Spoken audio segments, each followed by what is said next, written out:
He's obviously smiling at the moment, given what's going on at Liverpool. But what happens next? That's the big question, isn't it? When Jurgen Klopp leaves, of course, we learned on Friday that Xabi Alonso will not be taking over. A lot of rumours about Ruben Amorim, the sporting manager. He came out and he addressed rumours, basically, that they've already got a replacement for him. He said the manager is clearly Sporting's manager, and only Sporting's manager. Oh, he says that a lot. The players know how much they want to win, and I want to win titles for Sporting. The only thing that annoys me is that they already had a replacement for me. That's what's got me more upset. Even today, I told Hugo Viano, who's the sporting director of football, to calm down because it's not like that. OK, so let's just take Amorim out of the equation. We know Xabi Alonso's out of the equation. So who would you have? You take a look at the list: De Zerbi, Nagelsmann, you've got Linders, Postecoglou, Gary O'Neill is a name that's been linked to Liverpool as well. Mario, who would you go for? I mean, look, if this is the only list that they have, right? I mean, Serbi, yeah, I mean, we saw him, what he did when he turned up. I mean, the way they want to press the game, the way... Look, I think someone needs to come there. What's very important for Liverpool, I think what they have built over the years so far, they have to make sure they bring someone in that understands where they're going. Because if you bring someone in that has going to change the whole momentum of the club, it's going to be a long journey. It's going to be scary. Like, you know, the club have done so great. Like, you know, when Klopp came there, the way they built it, even he was questioned there in the beginning when he got there, because people were talking about it like, some of the changes that he was making, people were not really impressed in the beginning. But then later on, when he started winning the trophies, people were like, wow, this is what we really needed. And the energy, the pressing, the way the freedom he gives certain players. Like, you know, some of the things, like how they play. Look at McAllister, how he plays now. You understand, in the middle of the park, he played behind. Enzo comes back in. He plays now in front. You know, Szoboszlai, the way they set each other up to put Salah for the goal. So Liverpool. But now you're going to have a coach that has to understand that. Because if you bring someone in and he doesn't understand that, so that's why, for me, Serbi could be the person that understands, but is it too early? Because it's a different size, eh? Going from Brighton is a club that gives you the time to develop and you can, you know, take certain risks, and go to Liverpool, they will not give you time. I mean, Luis probably knows it better than I know, but for my journey just watching them, I just feel like now, when it comes to that size, you need someone that is going to move them forward. So, yeah, I call it Nagelsmann too. But those are probably the big heads that I call in that list, because the other ones that you just highlighted before, his journey hasn't been that long yet, regardless if he is at Sporting. Luis, it's a huge decision, isn't it, for Liverpool to make. And whoever comes in is, certainly for the short term, going to be in the shadow of Jurgen Klopp. Yeah, exactly. It's not only about picking a manager who is going to fit on what is being done for the past 10 years. It's about the personality of that manager, how he can connect with the crowd, because no one else in the past 50 years has connected the same way with the crowd, with the club, with the community, with the city.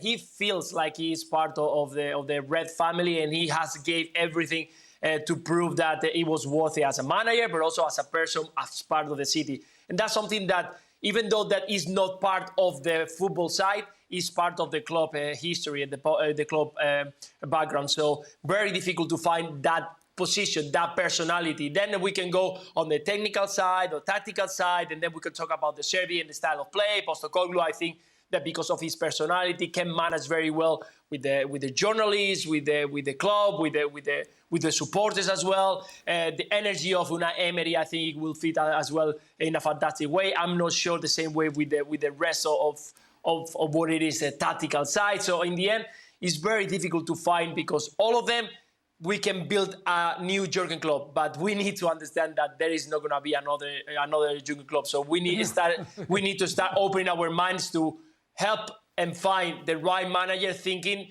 that it's not going to be the same. It's not going to be the same style of play. It's not going to be the same results. And, of course, no one is going to give them probably the same time that we gave to Jurgen Klopp. We remember when he arrived, it took them 3 years to build a very strong team. Right now, it's a very strong team. So we need to find a manager who delivers straight away.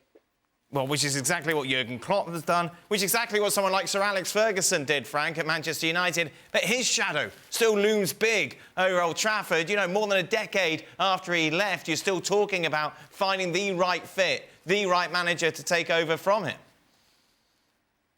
Yeah, and you can add Arsene Wenger at Arsenal, and Arsenal No, but just came back from Arteta's kind glory. of bucked that trend, though, hasn't he? But Wenger didn't go out on the high. Yeah, but it took a while between Wenger to get Arteta and to go back to maybe a possibility of success. So it's always hard, you know, when you hit the top of the top. You know, it's of course very hard for the coach to be accepted already from the fans, but also the dressing room, how it's going to work, who's going to stay, in which kind of mindset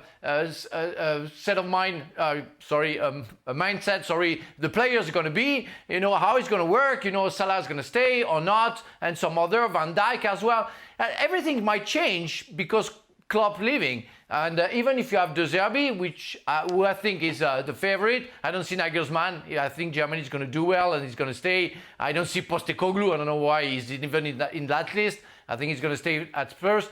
But you will have to have somebody, and Mario, I think, alluded it, who keep the philosophy of Klopp, for sure, 100%. Otherwise, they're going to struggle. And then maybe it's going to work. Maybe, we're not sure. Because he's, of course, not the same person. We all know that Klopp was like a father. He's like a father to the players.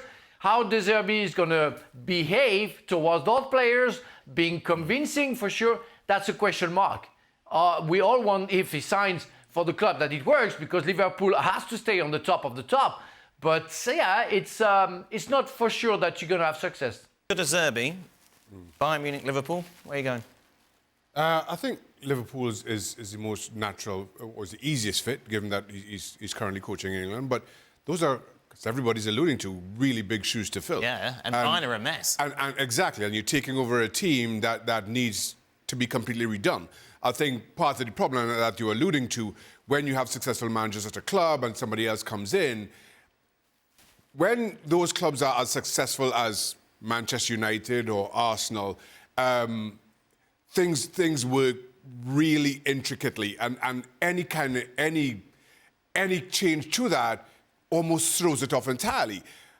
So to do that with a Liverpool team who's had the success that they had, even though De Zerbi's style is pretty similar, but there are changes, upsets the balance, and you just wonder what the knock-on effect will be. The other side to your question, around Bayern Munich, a team performing as poorly as they are, you come in, you're given the freedom to change things. Certainly with Bayern Munich and the Bundesliga, you also know that you have arguably the best players in the league. The club will spend to reinforce, and you'll be given a far longer honeymoon period at Bayern than maybe you'd get at a successful Liverpool. Frank, is that it for you today? You're just in this segment, that's it? Yeah. You know, I've been working a lot, so I think the director today didn't want me to work that much. I don't want to say something. I checked on the French dictionary to the translation. Timetable is also a fixture, and it's also a schedule. So I would just want to say goodbye and thank you very much. Thank you very much, Frank. Humble as always. Every day is a school day. Thank you very much.